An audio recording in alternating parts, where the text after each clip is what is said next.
Бір кездері шалғай ауылда ескі қуыршақ жасаушы болды. Ол шебер қолөнерші болған және оның әрбір қуыршағы ерекше, сүйіспеншілікпен және егжей-тегжейлі назар аудара отырып жасалған. Бірақ көп ұзамай ауылда біртүрлі нәрселер пайда бола бастады. Адамдар із-түссіз жоғалып кетті, үйлер тоналды, ал көршілер де біреу қағазға жұмбақ хабарламалар қалдырды. Не болып жатқанын ешкім білмеді, бірақ бір кішкентай бала достарына шебердің соңғы қуыршағымен орманға барғанын айтты. Бала қуыршақтың ерекше екенін, ол бәрінен де үлкен екенін және тірі көрінетінін айтты. Шебер орманға кетті, ал бала оны енді көрмеді.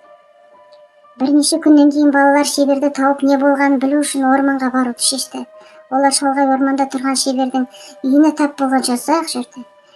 Шебердің үйіне айналып өтіп, терезеде жарық жанып тұрғанын және еденде қуыршақтардың іздері көрінетінін байқайды.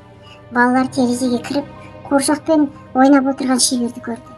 Бірақ бұл қуыршақ тірі және дем алды. Ол балаларға қарап күлімсіреді. Содан кейін сөйлей бастады. Қуыршақтар оларға шебердің оны ауылда ұрлап әкеткен әртүрлі адамдардың кесектерінен жасалғанын айтты. Ол оларға оны жасаушы ауылдағы барлық тіршілік иелерінің қуыршақтарымен алмастыруды жоспарлаған отырғанын айтты. Балалар қорқып қашуға шешім қабылдады. Олар не істеу керектігін білмеді, бірақ шеберді тоқтату керек екенін түсінді.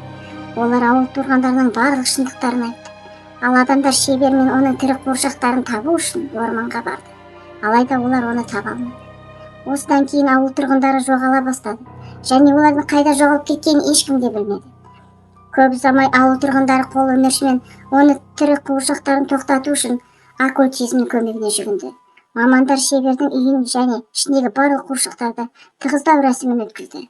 Бірақ олар келесі күні қайтып келгенде үй бос болды және мөрленген рондар алынып тасталды. Сол күннен бастап шебер мен оның қуыршақтарын ешкім көрген жоқ.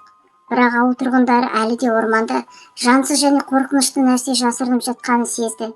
Кейбіреулер қуыршақтар әлі күнге дейін ауылда жүріп, адамдарды қорқытады деді. Енді ауылда жоғалған кеткен сайын адамдар бұл шебердің және оның тірі қуыршақтарының жұмысы деп айтады. Олар келесі құрбандықтарын күтеді.